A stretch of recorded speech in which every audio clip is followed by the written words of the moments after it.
नमस्कार साथियों, मेरा नाम है एस एन भारती और आप देख रहे हैं करंट अफेयर सेगमेंट का नया वीडियो। और आज तारीख है 9 मई 2026। हम लोग जो है 9 मई 2026 से जितने भी करंट अफेयर्स के महत्वपूर्ण प्रश्न बन सकते हैं उस सभी प्रश्नों पर डिस्कस करेंगे। पीडीएफ आप हमारे टेलीग्राम चैनल से डाउनलोड कर सकते हैं, जिसका लिंक मैंने इस वीडियो के डिस्क्रिप्शन बॉक्स में दे दिया है। तो आप इस लिंक पर जाकर टेलीग्राम चैनल ज्वाइन कर सकते हैं और अपनी सुविधा के अनुसार आप पीडीएफ से भी पढ़ाई कर सकते हैं। और हम लोगों को जो है थंबनेल पर देखने को मिल रहा है कि 22वीं राष्ट्रमंडल टेबल टेनिस चैंपियनशिप का आयोजन जो है कहां पर होने वाला है आने वाले दिनों में। तो ये हम लोग ये प्रश्न लेंगे आगे चलकर। और सीरीज आज हो रहा है एपिसोड की यदि बात करें तो ये आपके लिए है एपिसोड संख्या 428 संख्या है ना। तो लंबे दिनों से जो है करंट अफेयर्स आप लोगों को जो है मिल रहा है, लेकिन अलग अलग चैनलों पर। अब जो है आपको आपके चैनल पर भी आप है ना, एक तो जीएस मानचित्र पर मिल रहा है, उसके बाद सानवी जीएस सेंटर पर मिल रहा है, उसके बाद यूथ विजन आपको राजीव रंजन सर के चैनल पर भी मिल रहा है। तो बहुत जगह जो है आपको ये प्रसारित किया जाता है करंट अफेयर्स। तो आप जिस भी चैनल से जुड़े हैं तो आपका स्वागत है। आइए हम लोग बातचीत कर लेते हैं अपने आज का पहला प्रश्न पर।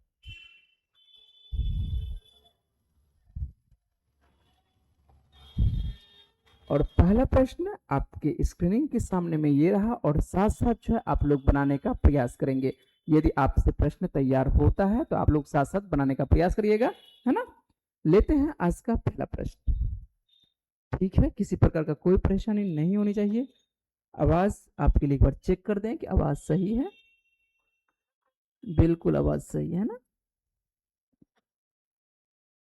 चलिए, आवाज बिल्कुल ठीक है। चलते हैं, आते हैं आज का पहला प्रश्न। आपके स्क्रीनिंग के पे रहा ये कि निम्न में से कौन भारत की पहली स्पेस टेक यूनिकॉर्न कंपनी बन गई है ना।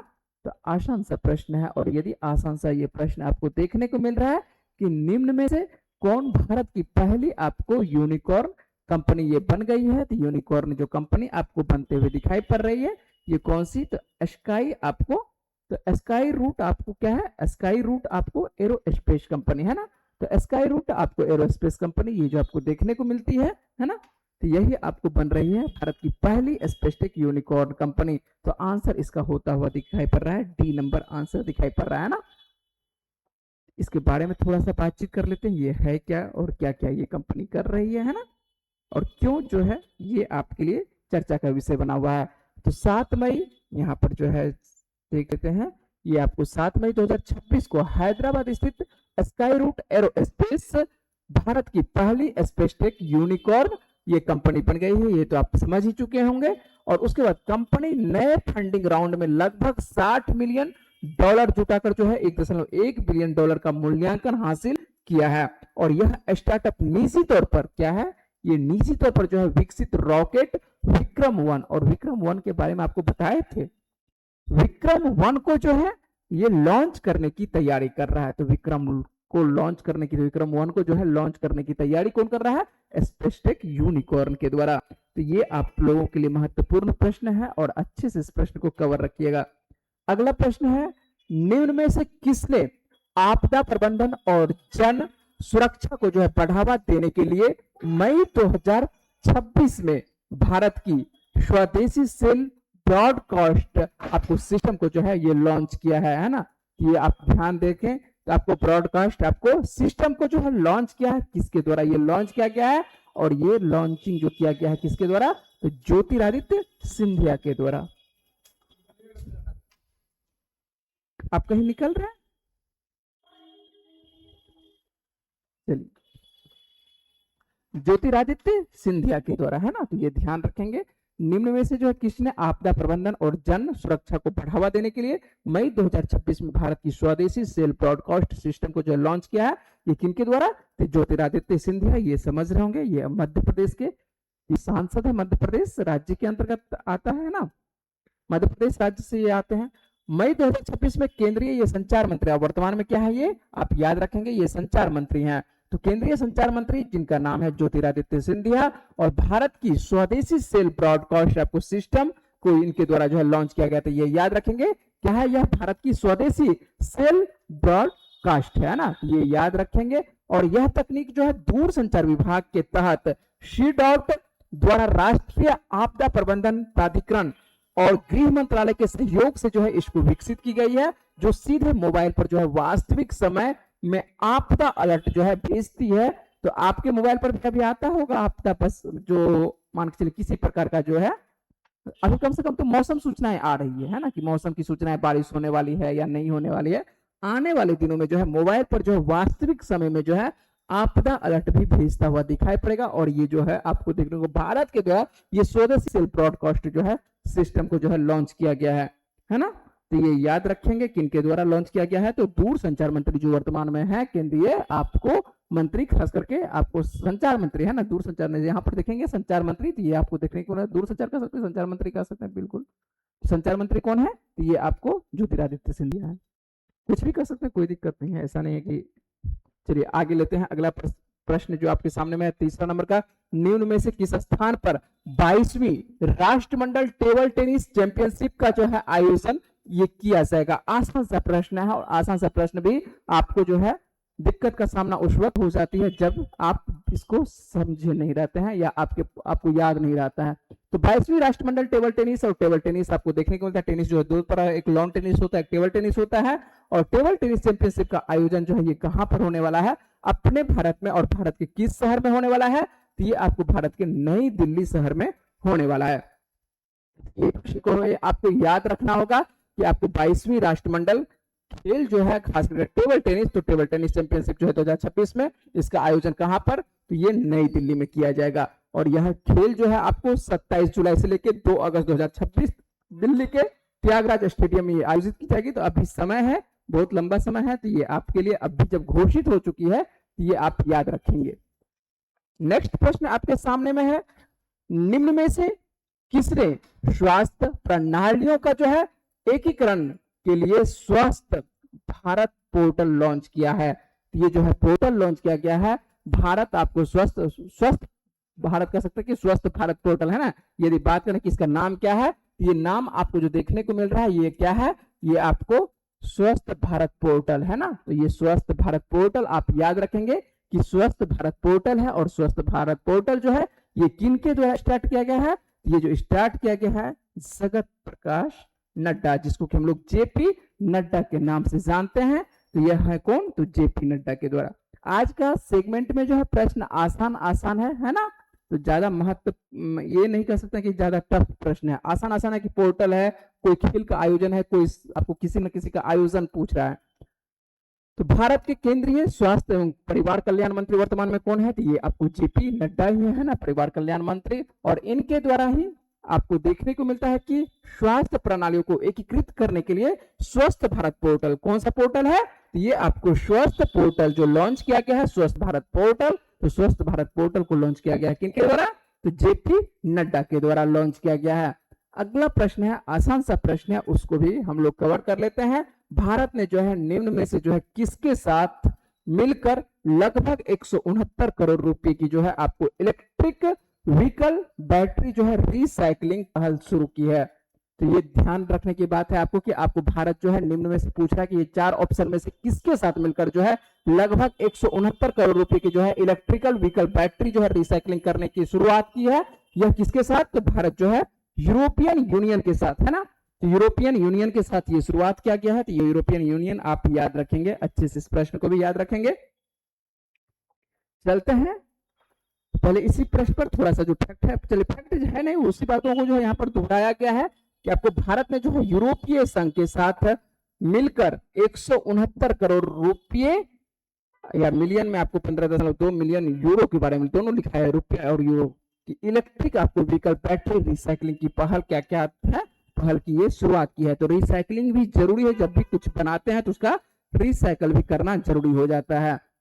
अगला प्रश्न है जो आपके लिए है, निम्न में से किस भारतीय को है ना हाल ही में कैम्ब्रिज डेडिकेटेड टीचर अवार्ड्स 2026 का जो है दक्षिण एशिया क्षेत्रीय खिताब जो है प्रदान किया गया है। तो दक्षिण एशिया क्षेत्रीय खिताब जो प्रदान किया गया है ये किनको प्रदान किया गया है, ये प्रदान किया गया है शोमा मंडल को प्रदान किया गया। किनको प्रदान किया गया है, सोमा मंडल को प्रदान किया गया है। तो अच्छे से इस प्रश्न को भी कवर रखेंगे कि किनको प्रदान किया गया, तो सोमा मंडल को। और सोमा मंडल के बारे में थोड़ा सा संक्षेप में हम लोग बात कर लेते हैं कि सोमा मंडल जो देखने को मिलती है ये कहाँ की प्रोफेसर है, क्या है। तो दिल्ली के आपको जीडी गोयनका आपको public school, GD Goenka public school आपको बहुत जगह इसका ब्रांच देखने को मिल जाता है, लेकिन ये कहाँ की, दिल्ली की।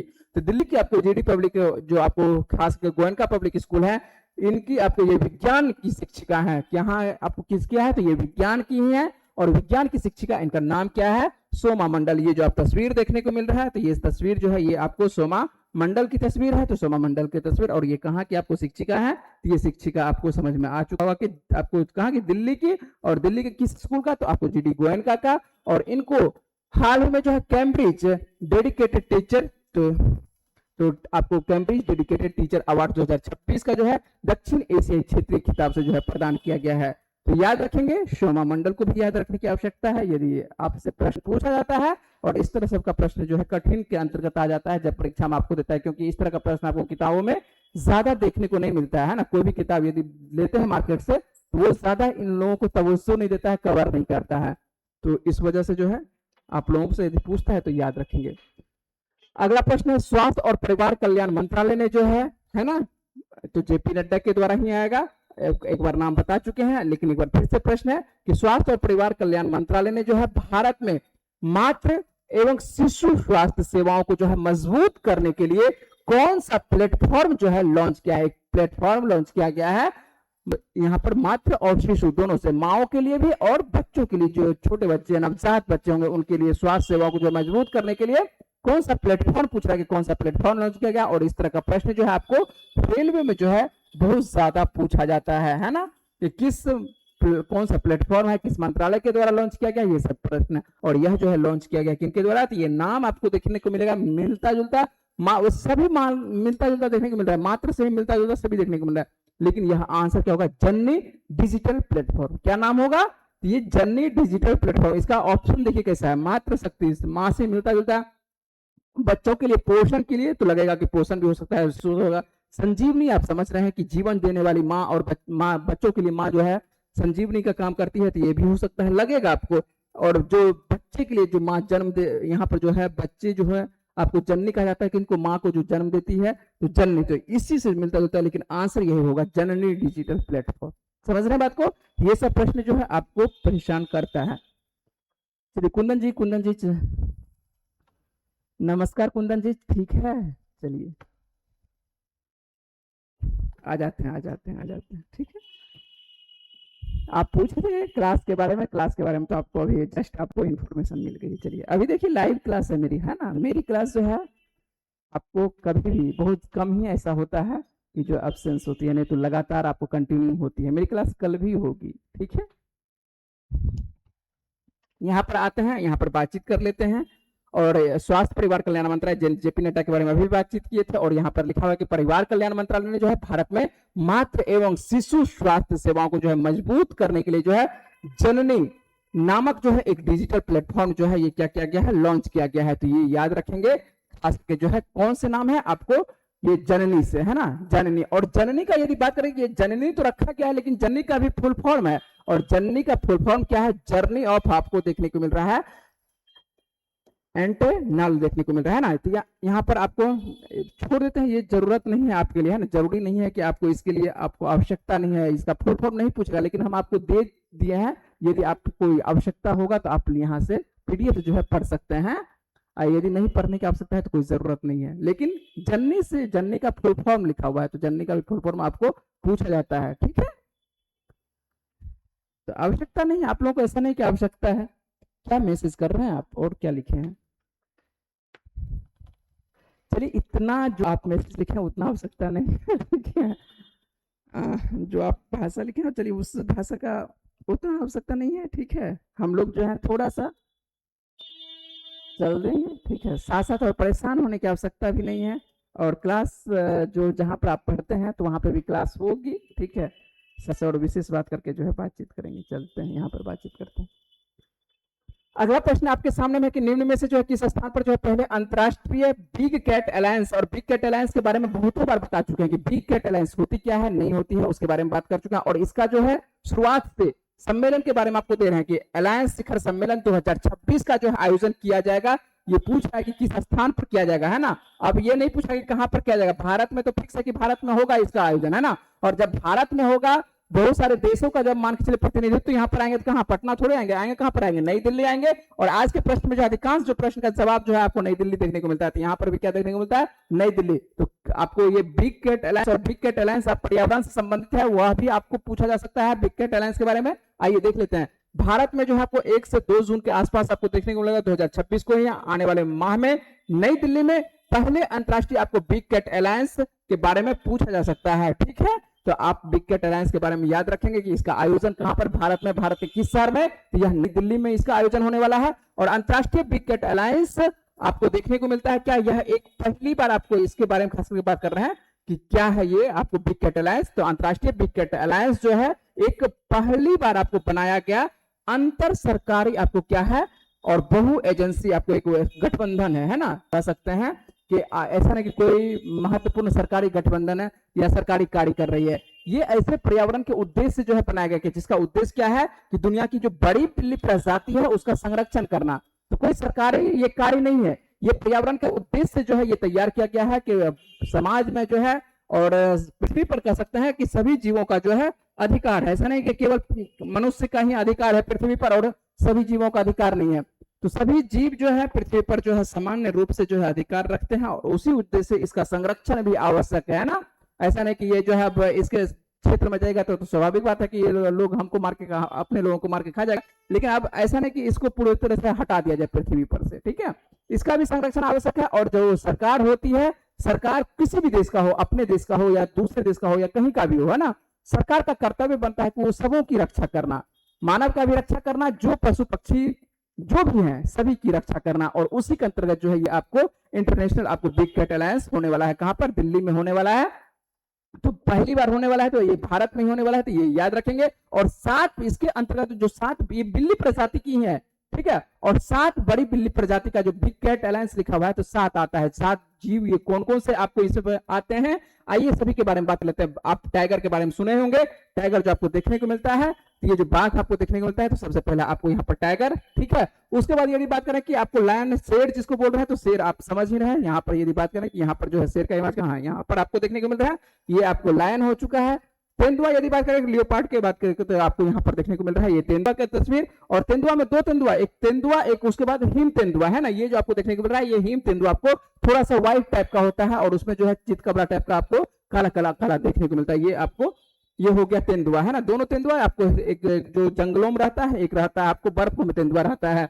उसके बाद बात करें कि चीता, और चीता देखते हैं भारत में जो है दूसरे देशों से लाया गया है। चीता को हम लोगों के भारत में खत्म हो चुका था, तो दूसरे देशों से हम लोग लिए हैं, तो यहाँ पर आपको देखने को मिलता है, चीता देखने को मिलता है। और चीता से बहुत ज्यादा प्रश्न पूछा जाता है और आप लोगों को करवाते रहते हैं बार बार। जगुआर के बारे में आप सुने होंगे, जगुआर जो आपको अमेरिका सब में जगुआर आपको देखने को मिल जाता है। तो ये जगुआर जो कहां पर देखने को मिल रहा है, जगुआर, चलिए पहला इमेज में जगुआर ही देखने को मिल रहा है ना, सभी लग रहा है एक ही जैसा देखने को, थोड़ा थोड़ा लेकिन 19-20 है। प्यूमा के बारे में बात करें तो ये आपको जो नीचे में देखने को मिल रहा है, ये आपको प्यूमा देखने को मिल रहा है, ठीक है। तो ये सभी क्या है, बिल्ली प्रजाति, और इसके संरक्षण के लिए आवश्यकता है। तो यह जो प्रश्न महत्वपूर्ण बन जाता है, इसी वजह से ये प्रश्न को भी याद रखेंगे। अगले प्रश्न पर बात करते हैं कि अगला प्रश्न क्या है कि निम्न में से जो किस शहर में जो है भारत का पहला अंतरराष्ट्रीय नेत्र के बारे में बात कर रहे हैं कि नेत्र विज्ञान अनुसंधान सम्मेलन जो है आयोजित किया गया है। तो नेत्र आपको याद रखेंगे कि विज्ञान अनुसंधान सम्मेलन कहां पर आयोजित किया गया है, तो ये आयोजन किया गया है आपको कहां पर, तो यह भी आयोजन किया गया है नई दिल्ली में ही किया गया है, ठीक है। तो आज का करंट अफेयर का सेगमेंट हम रखेंगे यहीं तक। आपको वीडियो कैसा लग रहा है वो आप बताएंगे, यदि आपको वीडियो अच्छी लग रही है तो वो बातें करेंगे। इस आज का प्रश्न आप लोगों से नहीं पूछ रहे प्रश्न, चलिए कल का प्रश्न आप लोगों से पूछे थे, उसका आंसर बिल्कुल आप लोग सही जवाब दिए थे ना। विशाखापट्टनम आप लोगों से पूछे थे, तो इसका जवाब सही है। वैसे आप ये जो है स्लाइड जो है आज इसमें प्रश्न डालना थोड़ा सा दिक्कत हो गया, तो लाइट कट गया था, इस वजह से जो है प्रश्न आप लोगों को यहाँ पर डाला नहीं गया है ना। तो वैसे ये पिछला ही प्रश्न था, ये डेनमार्क का, आपको ये पता है कि आपको थॉमस कप किसके द्वारा जीता गया, थॉमस कप चीन के द्वारा जीता गया। जबकि उबेर कप यदि बात करें कि आपको उबेर कप किसके द्वारा जीता गया, तो उबेर जो है कि जीता गया आपको दक्षिण कोरिया के द्वारा जीता गया। इस प्रश्न का भी जवाब हम आपको बता देते हैं, इस प्रश्न का भी जवाब बता देते हैं। 18वां रेलवे जोन आपको बता चुके हैं कि 18वां रेलवे जोन अब क्यों आया है करंट अफेयर्स में, क्योंकि अब जो है भारतीय गजट में जो है इसको प्रकाशित कर दिया गया है। तो इसका जो मुख्यालय रखा गया है, ये कहां पर रखा गया है, विशाखापत्तनम में रखा गया है। तो प्रश्न आज आपसे नहीं पूछ रहे हैं, कल के वीडियो में आपसे प्रश्न पूछेंगे। हो सकता है तो आपको एक सप्ताह का जो जितने हम लोग करंट अफेयर्स इधर एक सप्ताह में बनाए हैं सभी करंट अफेयर्स को, हो सकता है कि यदि कल मेरे पास समय रहा तो आपको सभी करंट अफेयर्स एक साथ करवा देंगे। लगभग आपको 45 मिनट में शॉर्ट में बात करेंगे और पूरी तरह से जो है एक सप्ताह का भी करंट अफेयर्स आपको तैयार कर देंगे। इससे क्या होगा कि आप जो भूल चुके हैं, हो सकता है कि बार बार आपको रिवीजन करने की आवश्यकता है, तो आप शॉर्ट में जो है एक सप्ताह का भी करंट अफेयर्स तुरंत जो है पढ़ सकते हैं। ठीक है, तो आज का करंट अफेयर्स हम रखेंगे यहीं तक। वीडियो यदि आपको अच्छी लग रही है तो वीडियो को लाइक भी करना है और अपने दोस्तों को भी जोड़ने की कोशिश करना है। यदि आप अपने अड़ोसी पड़ोसी थोड़ा सा है ना चैनल को जो है प्रमोट करने का कोशिश कीजिएगा, आपसे थोड़ा सा रिक्वेस्ट है। मिलते हैं आप लोगों से नेक्स्ट वीडियो में। Okay bye.